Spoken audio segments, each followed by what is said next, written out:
Hello people, so today we'll be solving LeetCode daily question that is 1701, that is average waiting time, and it's kind of a OS thing, yeah, which is I am guessing that most probably you have read in your operating system classes, okay?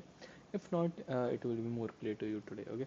So there is a restaurant with a single chef, and we'll be given an array customers where customer is the arrival I at timer. Arrival I is the arrival time of the ith customer, and the arrival times are sorted in non-decreasing order. Okay, and time I is the time needed to prepare the order for the ith customer. And when a customer arrives, he gives the chef his order, and when then the chef starts preparing it once he's eaten. Okay, and the customer waits till the chef finishes preparing his order. The chef does not prepare food for more than one customer at a time, and the chef prepare food for customers in the order they were given in the input. Okay, and we have to return the average waiting time of all customers. Solution within 10 to the power minus 5 from the actual are considered. Okay, so there should be a very less margin of error. Okay, yeah.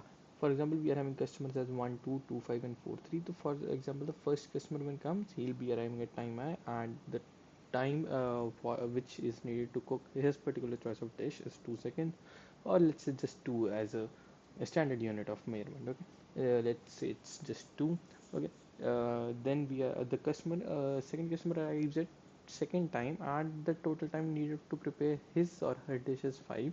Then fourth customer similarly 3. Okay, so if we will to find the average, that will come out to be 5 exactly. So here's a description which you can read on your own.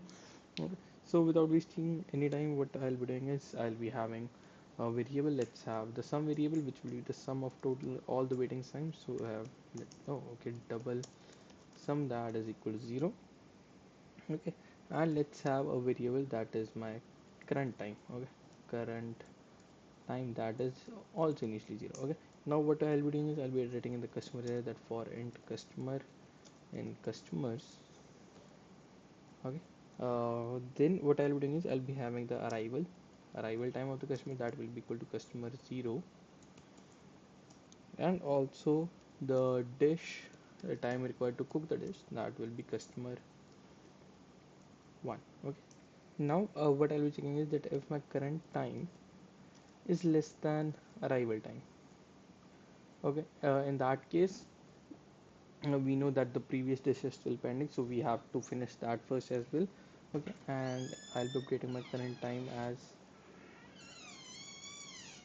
arrival time. Okay, arrival.